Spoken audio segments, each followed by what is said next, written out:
We Okay. are about to hit it.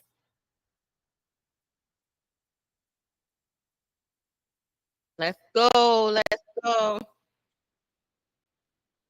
Let's make sure my hair is right. I'm flawless.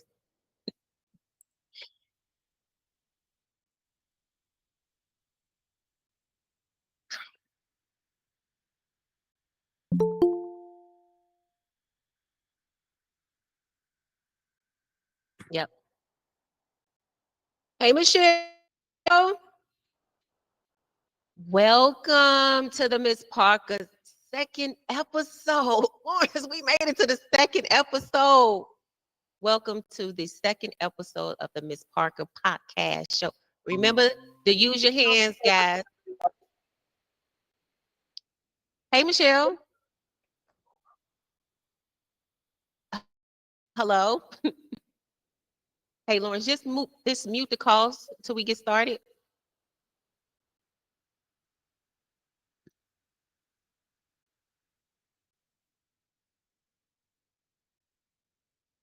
Okay.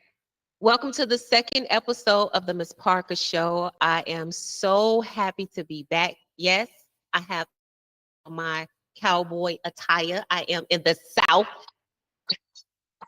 You know, I got corrected today. I said the South, and they was like, no, it's an F on the end to show you are saying it incorrectly. And I was like, okay, so it's the South. So welcome to the South with my cowboy hat on. I think if Beyonce can do it, so can now all minds speak. And yes, I have the world's best ex girlfriend on my t-shirt. Very nice t-shirt. I want to thank you guys for joining me today. We're going to bring on my guest, my special guest, my dear friend, Ursula Michelle Ballard, who is a public health practitioner. We're going to have a conversation around health and wellness and how well do you really know your body? I want to know, do you really know your body? Do you think you really know your body? Well, we're going to have some conversations around health and wellness, and she's going to give some examples of some kind of meal plans and some things you guys can eat. You know, we still have to enjoy food, but we have to have respect for it too. It's a time and a place and a way to consume food. And I think to get a better understanding of why we eat the way we eat, why we think about food the way we think about it, comes from, you know, our environmental, right? How we were raised and how we looked at food and how it was prepared and how people actually educated us on nutrition, especially in some of the inner cities or urbanized areas. We're going to have those conversations around that. We're going to talk about food deserts. I don't know if anybody know about food deserts and how it affects some of the Black and brown communities. We're going to go into that as well. So I want to thank you guys again for joining the show. And let's get started. Let's get started. Well, first, I wanted to have a conversation, show some respect, right? We had a few people to pass away today. And I think it was more controversy around one particular person that passed away, which was OJ. So I just want to send my condolences to his family. In spite of, nobody has a heaven and hell to put anybody in. So in my words, you know, he's with the maker, to be absent from the bodies, to be present with the Lord. So any kind of uh, conversations or anything that has to do with OJ will be between him and God, right? So at this time, I just like to extend my deepest condolences to his family. But it was a lot of controversy around that. I don't know if you guys got a chance to kind of listen to some of the comments. It was just like, wow, you know, um, it was really hard. You know, not so much as heartless, but it was just like, wow, where's the empathy? I mean, we really don't know. Some people can assume. Everybody say they got the, you know, the information that he did do it, and some people say he didn't do it. Like again, we really don't know. That's between him and God. Only God knows exactly what happened that day. So, like I said, you know, we just have to be mindful when we are gloating in people's failures, right? People have weaknesses, and a lot of celebrities and people are their lives are casted in front of us, so we get to judge, right? And he who without sin cast the first stone. Nobody can cast a stone on anybody. I mean, if somebody walked around with a camera with you all day, I'm sure they would find some weaknesses that you have. You know, some things that you may not feel is a weakness to you may be a weakness to somebody else. But be mindful how you gloat at other people's failures and misery. I mean, like I said, I'm not here to judge if he did do it, if he didn't do it. If he did, he's gonna, he gonna reap. If he didn't, he's still gonna reap, right? So there's the benefit of both, right? So I just wanted to just say that, I know it's a lot of celebrities right now that are in the media, and sometimes I think the media does a real damaging job. But my thing is, if people are falling to their lust or whatever it is that they fighting against, that doesn't mean that we get to just, kind of, judge, right? Because like I said, be mindful how you judge somebody else, because you may not get it, but that may fall on your kids, right? So you want to be mindful of the words that you speak, plant good seeds, not deceitful seeds, because they will manifest. Either or, they're going to manifest. So I wanted to just stop and just say that I just felt like, wow, me going through a healing process or going through counseling right now, it makes me accountable for my thoughts, right? And so I just want to make that clear, like, I have things that I fight against every day. Does that make me a bad person? No, it just makes me a person that has to kind of, repent daily, like all of us do, right? We all don't have the heaven and hell to put nobody in. And we're supposed to be working on our salvation with fear and trembling daily as well, right? So I just feel like the accountability in what we say, just be mindful that the words that come out of your mouth, they produce, and they produce either negative or positive fruit. And you just want to be mindful that whatever you speak on somebody else, be mindful that that stuff can come back, and that stuff will affect your generation, right? They can fall privy to some of the desires and, lust things or whatever it is in the heart, right? The wickedness in the heart, it can fall on anybody. And I think we all deal with things daily if we honest with ourselves. So I just wanted to say that. So my condolences.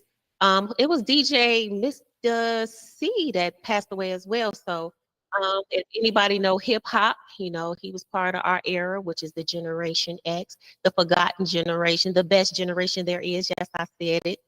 I'm ready to argue.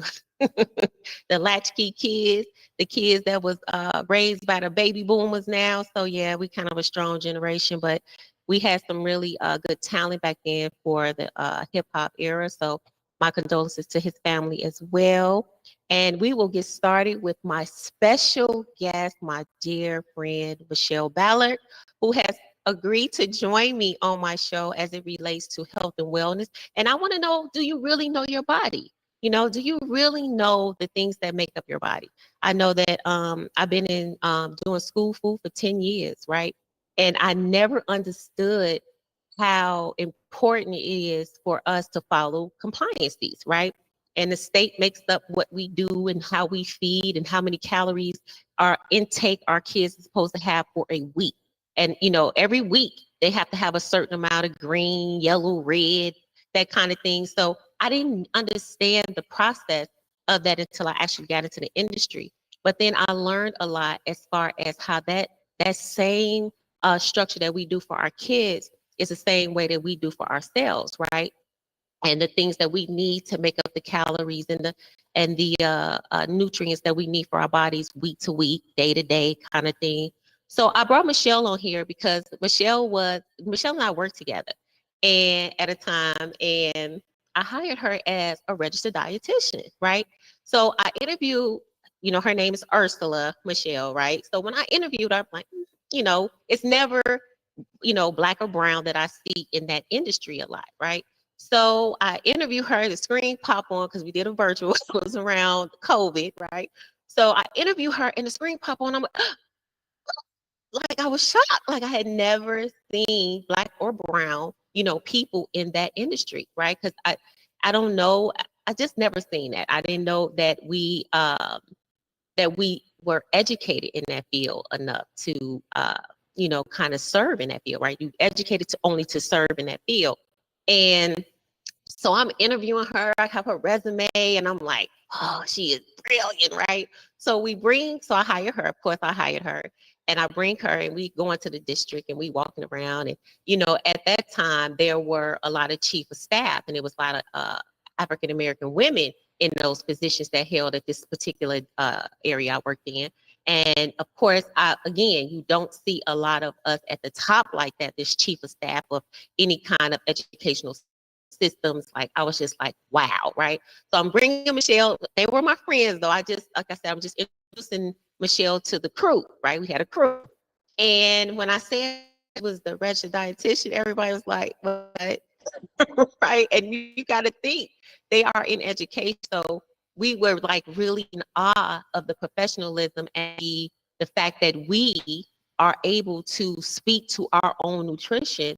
And being a woman of color, it just made it more evident that, you know, we have a say in this industry, right?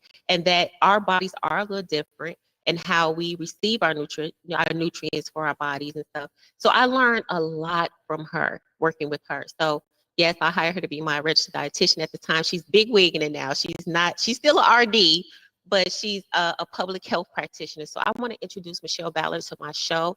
Welcome, Michelle. Hi, how are you? I'm so excited to be here.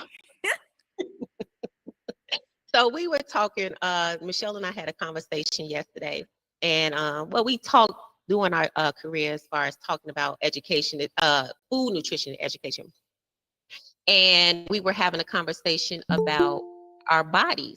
And I wanted to be honest, when I was maybe like a few years ago, maybe 2012, maybe 15, 13 years ago, I was at a weight of like almost 300 pounds. And I did a before and after of the weight that I had lost. And I wanted to talk about the state of the mind, Michelle. So we can start there first.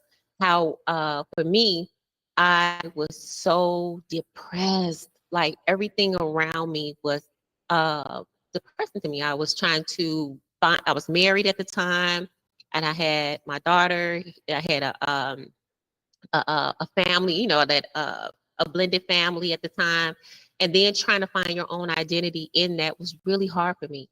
And then I only, as far as with me, I had my own personal battles. Like, uh, I just didn't feel good about myself. You know, when I looked in the mirror, I didn't see you know, what people say, oh, you're attractive. I didn't see any of that. Never saw it, right? And I struggle with that thing. I struggle with insecurities about my appearance. I struggle with insecurities about just who I was as a person. And I remember eating in a way that was so like, it felt like food was just the only person that understood me at that time, right? And I remember just sitting up there, I could eat a gallon of ice cream. I can eat, I was eating just to fill a void, right? And I remember I got so big in my weight that I developed acid reflux disease so bad that it would mess with my, you know, my vocal cord. It would have me hoarse all the time. That it was just, I could feel like the acid that would come up in my throat, and you like hear it sizzling. Like it was just bad. It was really bad. And so some of the things that I had to get rid of was like the chocolates and the sodas and stuff like that. But I had to change my mindset. So I wanted to talk to you, Michelle, like, and to the audience, and just say, you know, at you being a public health practitioner, I know you see the negative ways that people are, you know, eating, the negative ways that we look at food, the negative ways that we are dealing with mental behaviors. I just want to talk about that. So if you can just kind of shed some light on, do you feel like our ethnicity as a whole, it just the struggles that we have alone add to how we see food and how we perceive our mental status in this environment that we're in? I mean, yeah, I mean, yes, definitely there is a connection. I mean, when I think about, just for the Black community, when you think about, typical, foods in the Black community, they tend to be fried, high in fat, not too many, fruits and vegetables, and if they are, they're cooked down. They're cooked down quite a bit. So, you know, we know that for, the with the research, the DASH diet and the Mediterranean diet, and I have some things that I can pull up, but also in addition to that, when we think about overall health, and when I think about overall health, I think about my mental health, I think about my physical health, emotional health, and everything. But also stress that comes, stress that comes with it. So, and then, we're working, we're trying to take care of our families and everything, everything like that. And a lot of times we're so used to, or many times, especially we're working and, have families and things like that, is we don't take time to really just kind of like enjoy the food that we're eating. It's just kind of like an afterthought. It's just, okay, well, it's just something else that I have to do. And we're not really focusing in on, the food. And I believe that that can play into, well, we just, continue to shovel down the food. And then we're not thinking about, okay, well, I just ate. Well, I'm not, I'm hungry again. So, really just the entire process and really just being mindful, being mindful.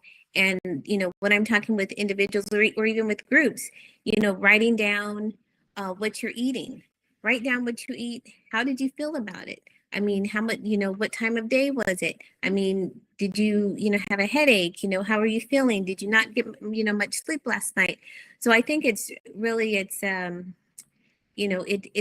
process, definitely, but I found that, even, just simple things, just writing down what you're eating, time, how you're feeling at that point, and then you can go back, because if we don't write it down, how do we know? I mean, sometimes we end up being so busy that you don't necessarily remember what you had to eat yesterday, or a couple of days before. So, just really being mindful when you write it down. It gives you the opportunity really to, take a second. Oh gosh, I ate that. I didn't realize that I eat that. So, I mean, that's a process. And then another thing that is very beneficial to our overall health is our sleep, and making sure that we actually get enough sleep at night. And there was a study, this was several years ago, that you know most Americans aren't getting the amount of sleep that that they should.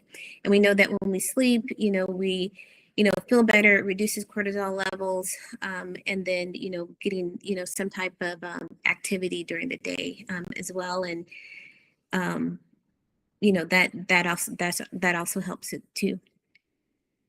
I was thinking too when you talk about that, and I wanted to speak on that because me losing weight, guys, and I don't know if anybody knows that, but when you on that journey, it's a mental thing. I think you have to deal with what is causing you to eat the way you're eating. And sometimes it could be medical too. So, you have thyroid issues and stuff like that. That's why it's really important for you prior to you even trying to go on a diet or, doing some kind of workout routines, is that you get a thorough physical. And I think today I had a conversation with Michelle and Lawrence, and when I had today, I talked to my medical team today.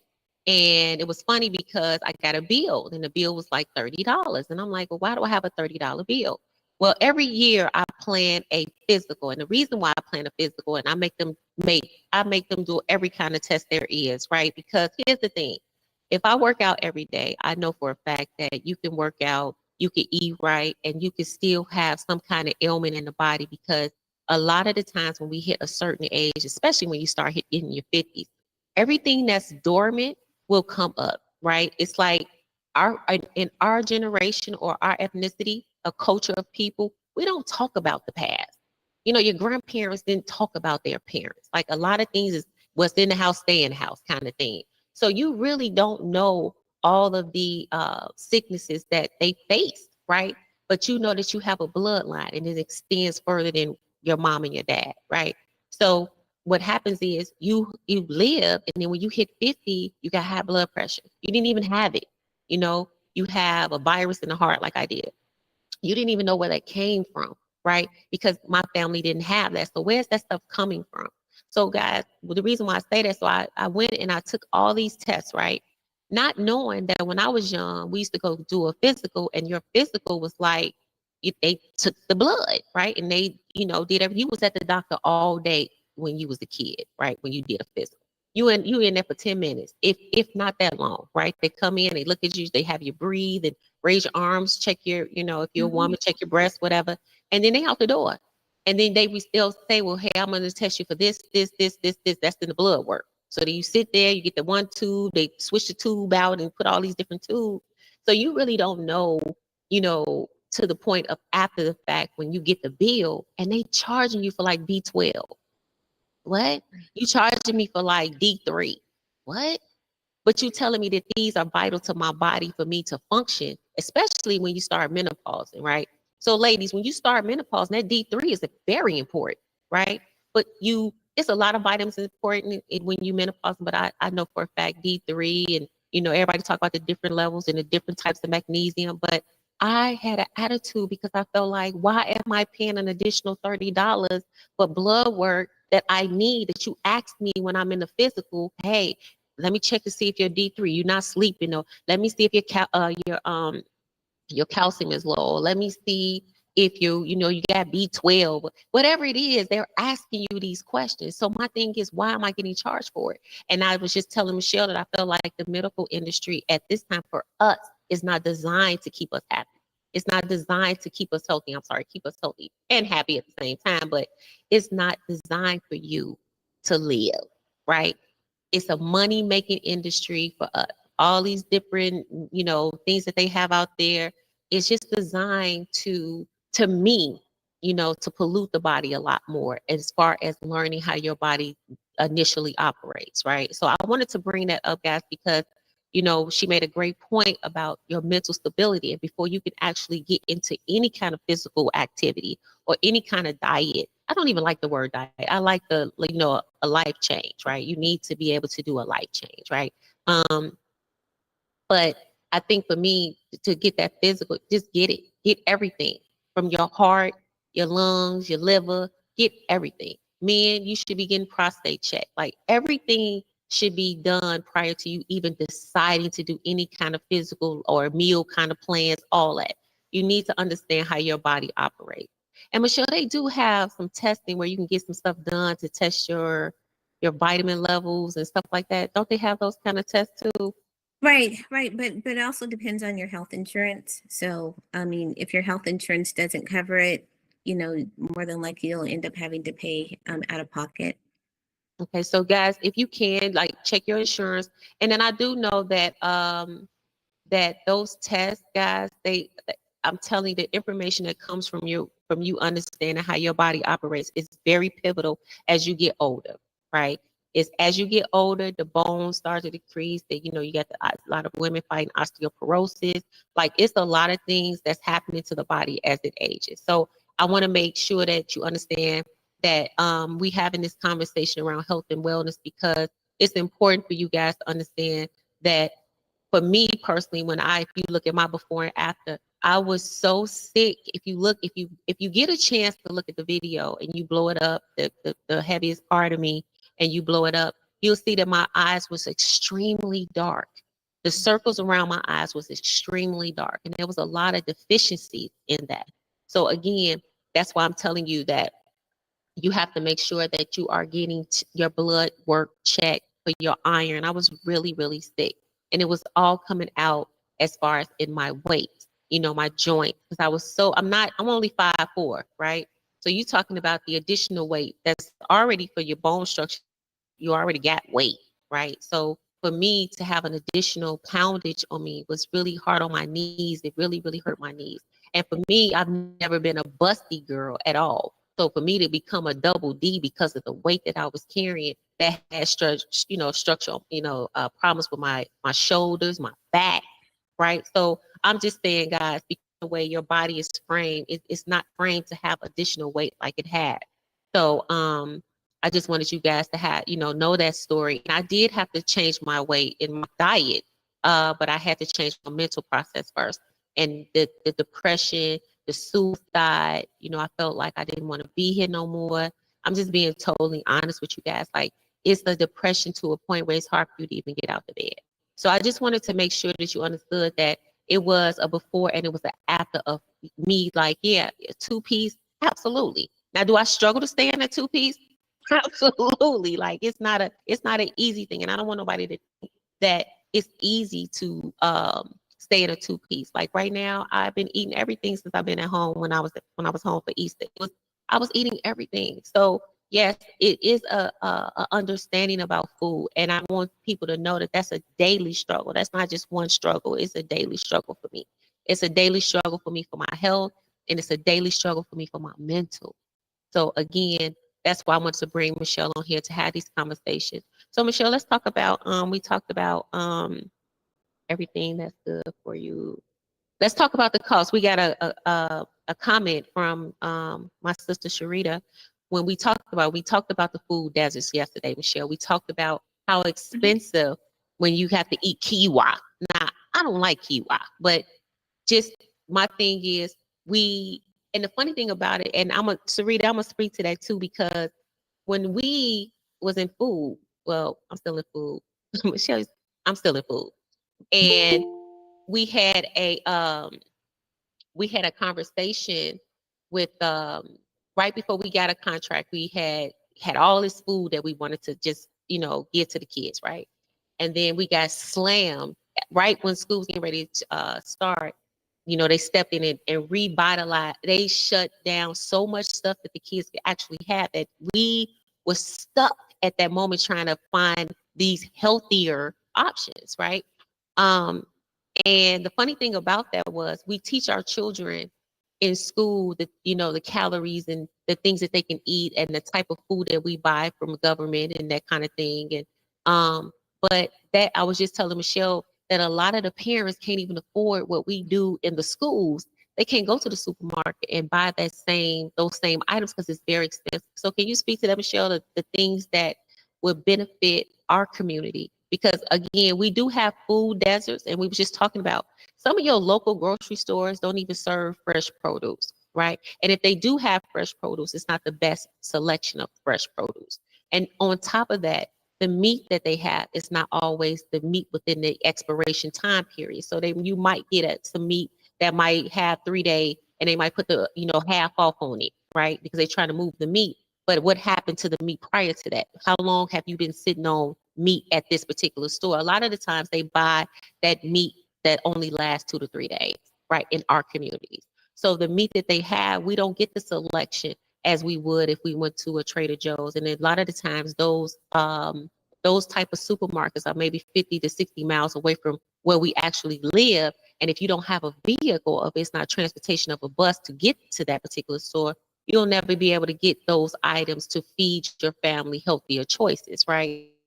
So I'm going to let Michelle talk about we just had this conversation last night regarding expensive when it comes to buying or purchasing items that are healthier that are more expensive.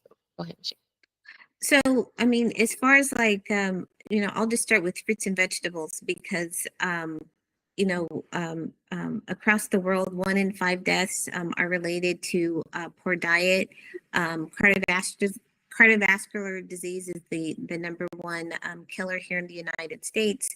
But also, in addition to that, is when we're going to the grocery store, ideally it's best to, if you're able to get the fresh, but frozen, frozen fruits and vegetables, those work too.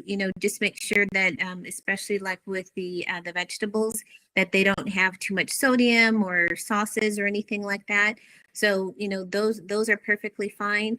If you can find some like certain canned fruits, things like that, as long as they don't have any type of added sugars or preservatives or anything like that, that's fine.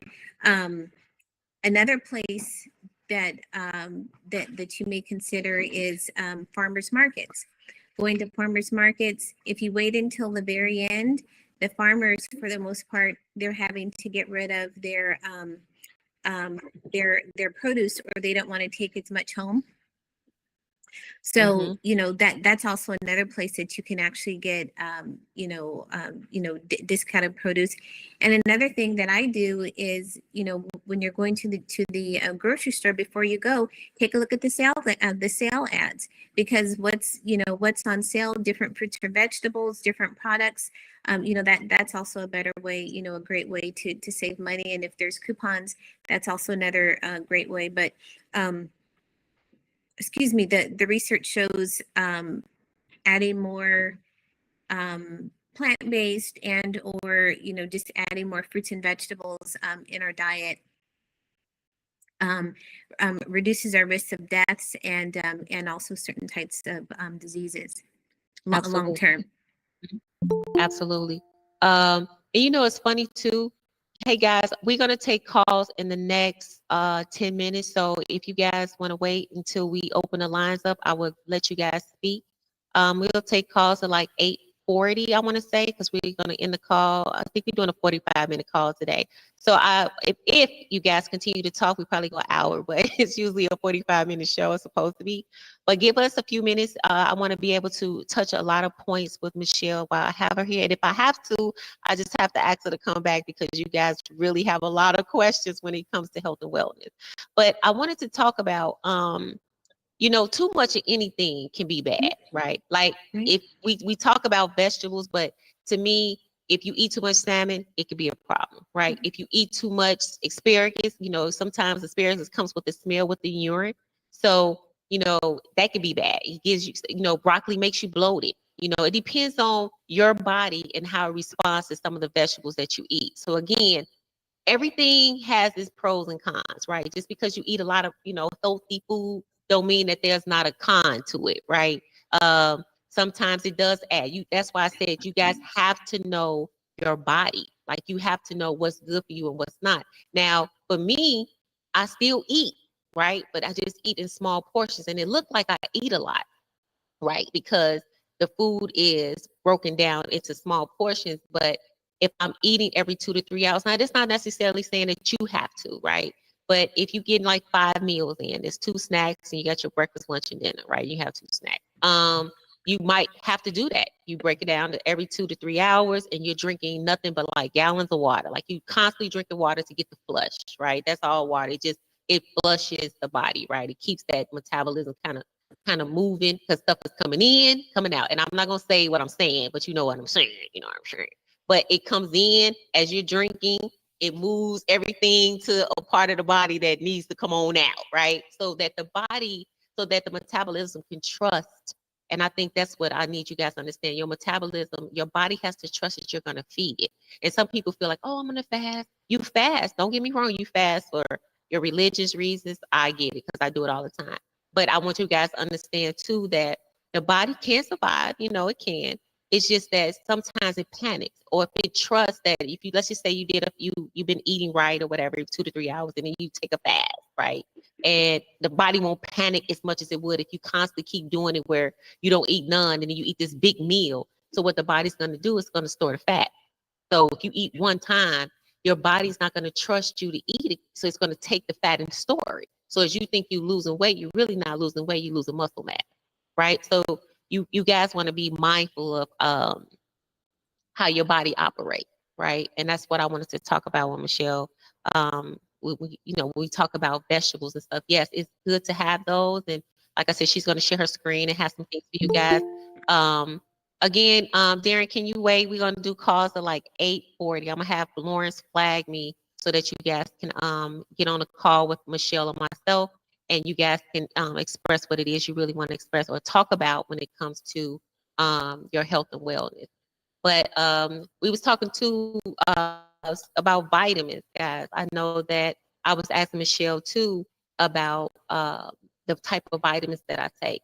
And I was, everybody always think about the A, B, the C. No, they only think about B and C, right? We do, we think about D3 and we think about, it's K2 out there, right?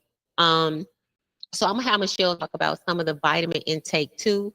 And it's funny because some people believe that vitamins is just a way they don't give us all what we need in these, in our what we buy. And so I'm gonna have her speak to that because have two sets of people. I have two sets of people that believe that the vitamins are good that we take.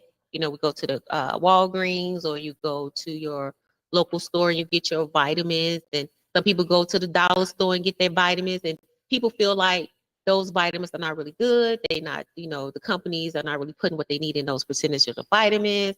And then you have some people that believe that they are. So I wanted to Michelle to have a conversation around some of the vitamins that we take, especially for women who are going through menopause.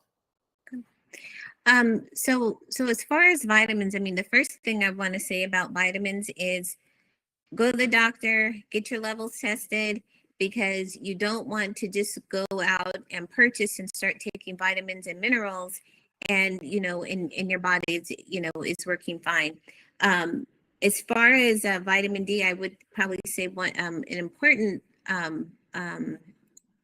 vitamin, which really is a hormone, vitamin D, is if you're going to purchase vitamin D, make sure that it's combined with K2, because that's better absorption, you know, that's better absorption in the body. You know, I know, you know, some people, and Michelle had mentioned magnesium. From everything that I've read, one of the better ones to use would be a magnesium glycinate, because it's absorbed in the body better. But like the other, you know, other vitamins, like your A, D, and K, those are fat soluble vitamins. So if you do have any type of deficiency, make sure that you take those, you know, with something that has some type of fat to it. And then you have your water soluble vitamins, the B complex and the C. But, you know, once again, you know, especially with the B complex, you definitely want to make sure that you get tested ahead of time, so you're not just you know, taking pills. I mean, some people actually have deficiencies, and, you know, and others don't. You know, so be mindful of that. And then if you do end up purchasing them, I would recommend going to a reputable, you know, a reputable company, and you know, make sure that it's you can look for information that it's actually been tested for metals, for heavy metals and things like that. So that's really important, because we, you know, we definitely live in a day and age with where we're exposed to all different types of toxins, you know, throughout the day.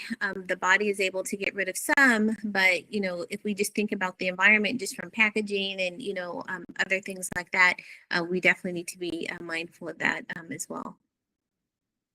So guys, if you have any questions, I think we almost at 8:40. I think I have, 3 minutes, Lawrence, or how many minutes I have? I think it's 3. I think it's 3. You have One thing else? do you want me to share my screen? And I have the Mediterranean diet and the DASH diet, so I can share my Yeah, go ahead. screen now. Okay.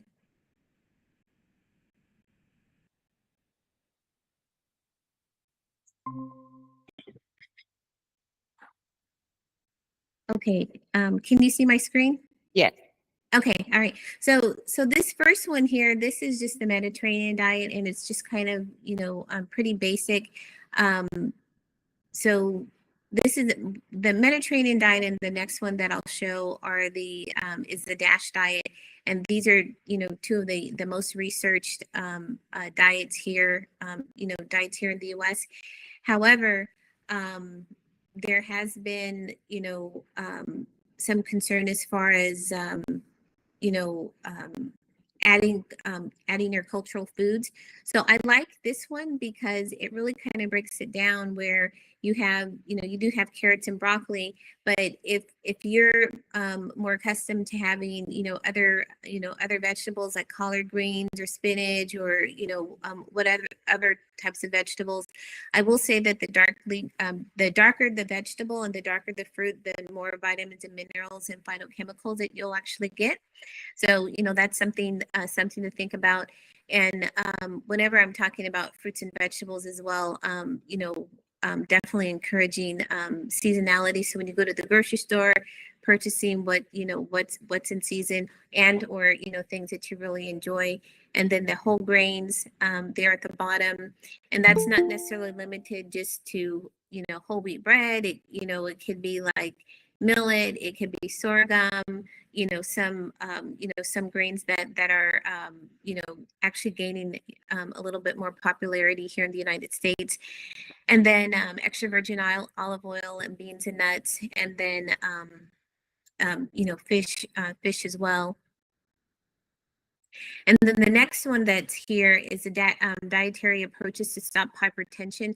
This diet has been around for some time as well. Encourages, different fruits and vegetables. And once again, going back to what I was saying about writing down what you're eating, because what one vegetable or fruit may be fine for one person, it may not agree with you. And so when you're able to write those things down and like, well, I don't feel, that I don't feel the best with eating, a particular vegetable. So, just being mindful of that and figuring out really what foods work best for you. And you have lean proteins at the bottom, legumes, and then fats and sweets, limited amounts, and then low-fat dairy. And those diets, guys, they really work because you still have a sweet tooth. I'm not saying that you can't eat that red velvet cake. Man, I like red velvet cake. Whew. I'm not saying that you can't eat red velvet cake. I'm just saying that you can. To me, it has to be in moderation. Exactly. You have to eat it in moderation. And you have to have willpower to know that, okay, this is enough, right? I may not be able to eat the whole slice at that time, but I can eat half of that slice, right? And just be mindful. A lot of the dark chocolates that they have are really good, antioxidants, as far as if you want to eat the dark chocolates, you can. Because I have a sweet tooth. Look, I eat. I'm a tourist. I eat. We foodies, we eat. But in my eating, I haven't gained the weight that I lost, but I still gain weight, right? My body is still like, okay, girl, you eating, because I'm putting on pants and I'm looking, and I'll be like, okay, I'm eating too much, right? Now I'm starting to, gain more fat than muscle, right? So the whole objectivity is to, reduce the percentage of body fat and gain more muscle through protein. And then again, protein can be good and bad, right? So you have to be mindful of how much protein you're taking because it attacks the kidneys, right? You want to make sure that, it's a balance in everything that you do. Like I said, not everything that's good has a pro and a con, and everything bad has a pro and a con. You just have to be able to balance what your body intake is and know what works for your body. So in that, like I said, it's very important that you understand your body when you actually go and you get those tests and you really look at how you are. And a lot of the times too, our weight, and especially in menopause, any weight, but especially in menopause, it attacks the midsection, right? That's where you might get the body aches and the joints and stuff like that. So a lot of the times the K2s and the different, I like hibiscus tea too, guys, for like high blood pressure, but check with your doctor first. But some of that, those herbal teas really work with some of the ailments in our bodies, right? But I was saying that, a lot of the time it attacks our midsection. That's why it's so much play in that area. And that is just not for women too, men too. When they start to get older, their stomachs protrude, right? And that a lot of that is a lot of diet, right? It could be other things. So that's why I say you guys can actually go get checked. I would get my prostate. If I was the man, I would start looking at that, right? It's very important, guys, that you look at that and start looking at different ailments that attack the body. But a lot of the time it's you could look at the stomach and tell that there's stuff going on, right? It could be your eating, it could be your exercise, and it could just be an ailment that you might have to go get checked just to make sure that the body is, kind of passing through. Are you drinking enough water to get that to pass through so it's not sitting, just in your stomach? It's just in your intestines. You want to make sure that you actually checking your body enough to know where that lies. And it's not just for women, it's men too. So we all have that midsection area that is always a target. So I don't want anybody to feel like it's a bad thing, but those are signs, right? When you start, your stomach is swelling and things like that, you just make sure that you just go get checked first, right? And then we could deal with the fact of, what happens afterwards, the diet that Michelle is talking about. Because I used to go to Michelle too and be like, Michelle, I'm gaining weight out here because I was just eating. I'm always eating. And she was like, you can do the Mediterranean diet, Michelle. So I want to make sure that you guys know that I stress to the fullest to, and I know here's the thing, and I know people have a thing with doctors, right? Everybody don't trust the doctor. So, but you have to be educated when you talk to them because sometimes they'll test you. And if you have parents, guys, that's older, like we are, if we Gen X, we got parents, baby boomers, that's our parents in that generation, go to the doctor with them. Even though they strong and they know what they're talking about, they need us to reinforce some things because we're stronger in numbers, right? And I think when you challenge the doctor, well, wait, why are you saying that? They know that you're not stupid, right? And I know a lot of men don't like to go to the doctor, and because Michelle could talk to that too.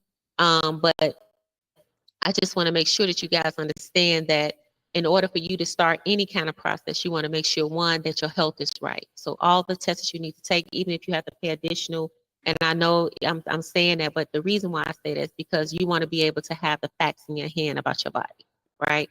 And then you could talk to, they usually have like nutritionalists, like your RDs and stuff that's on site at those hospitals. And you can say, hey, I want to get with a nutritionalist to help me with my diet, my planning of my diet. And a lot of times I really didn't like that either, Michelle, because their way of doing stuff wasn't cohesive with me. And like, like we say that health industry wasn't designed for Black and brown.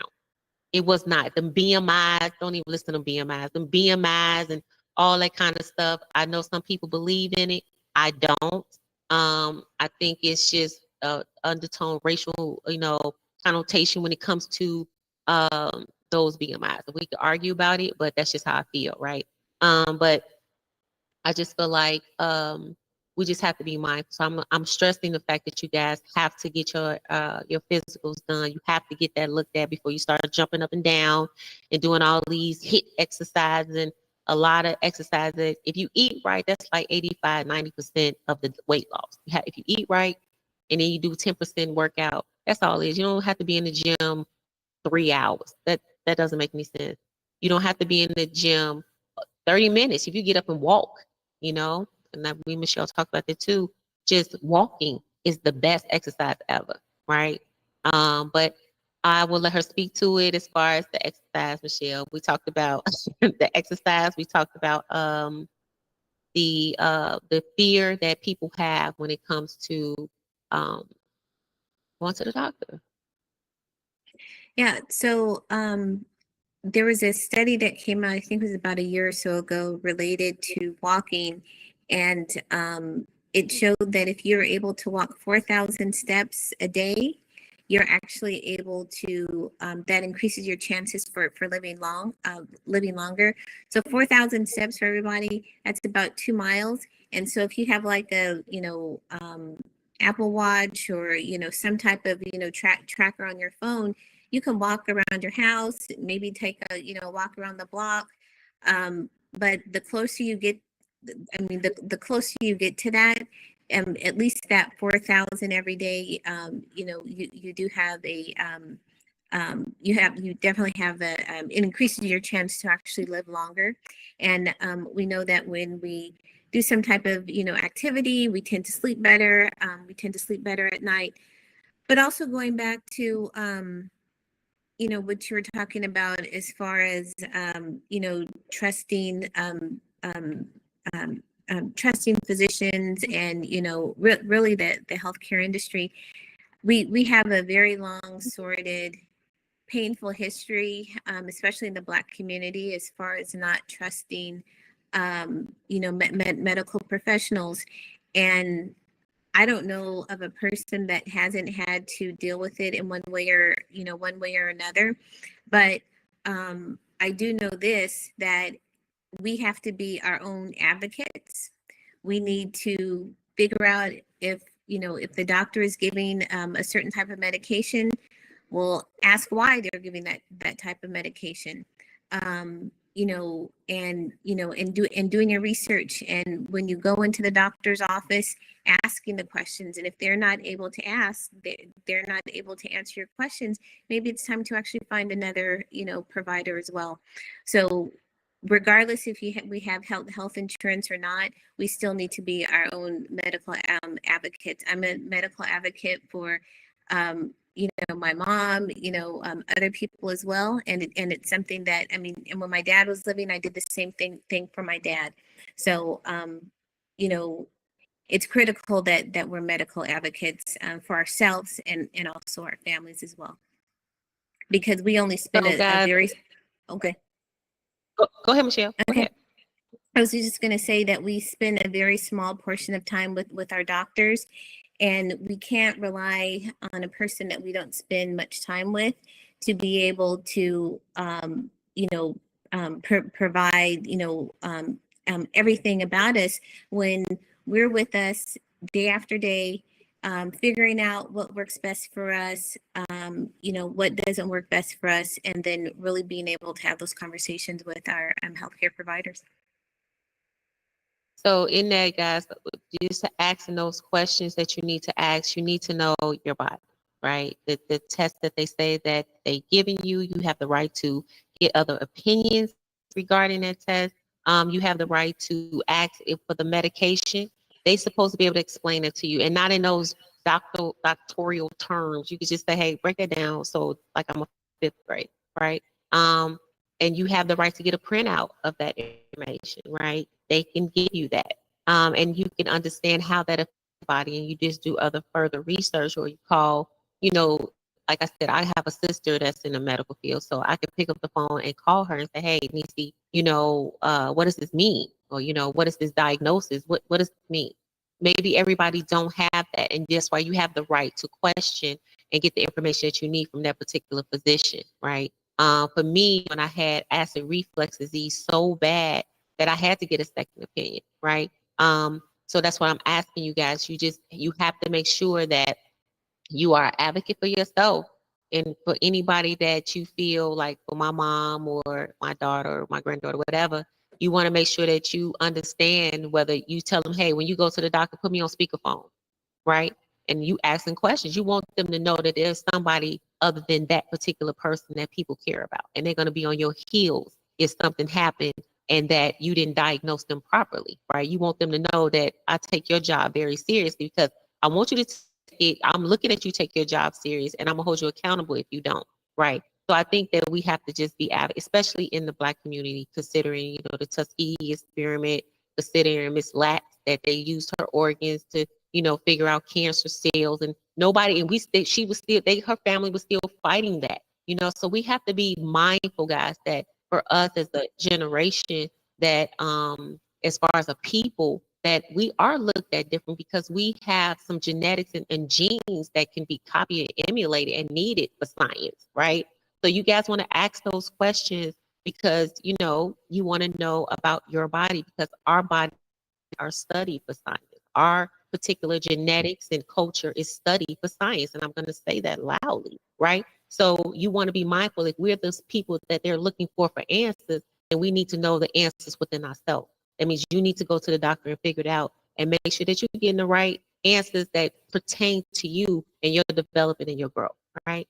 If anybody wants to talk, we at 8:53, we were in this call like 7 minutes. So if anybody wants to call in and talk to Michelle, if I have to do it, if you guys call me and say, hey, Michelle, can you bring Michelle back on? I will bring her back on.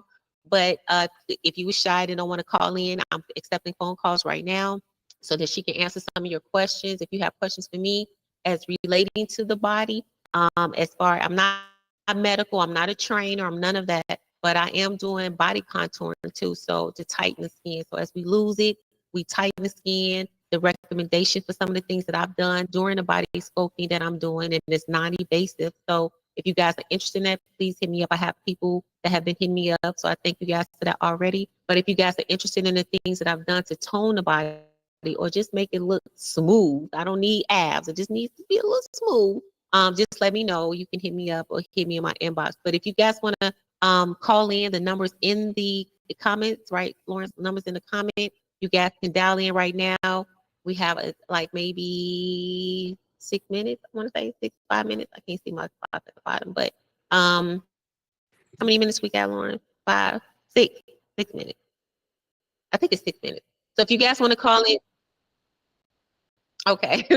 So if you guys want to call in and talk to Michelle personally, if not, you can put it in the comments and we'll read it. I'm looking at Facebook right now, and if you guys are interested to have a conversation with her, please let me know. Don't be shy.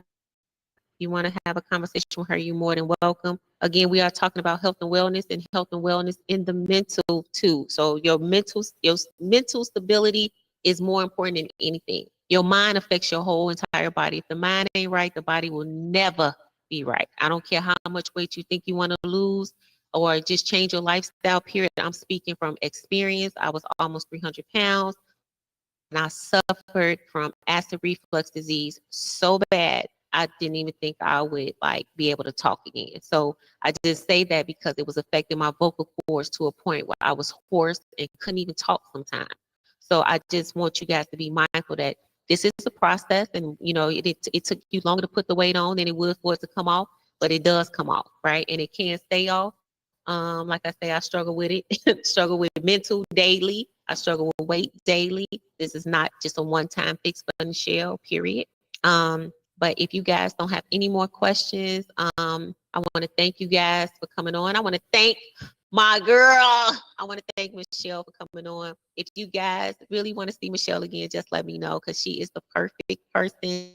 And I trust every word because we work side by side. And her expertise in this field is just amazing. But even for my kids, when we was doing stuff for our, where we work, it was a lot of kids, trust, a lot and thousands and thousands of kids. And she was able to implement any kind of menu that I was trying to implement at the schools. I wanted stuff different. But I just want to thank her for coming on my show. I really appreciate you, Michelle. I appreciate her. I appreciate her. Lawrence, I appreciate you that's my IT dude in back. That's Lawrence Law. But I want to thank you guys for joining my show. I really appreciate you. If you guys wanted any kind of additional information on health and wellness or my body contouring by Mz-Parkah, please let me know. I thank you all for joining, and you guys have a wonderful evening. See ya.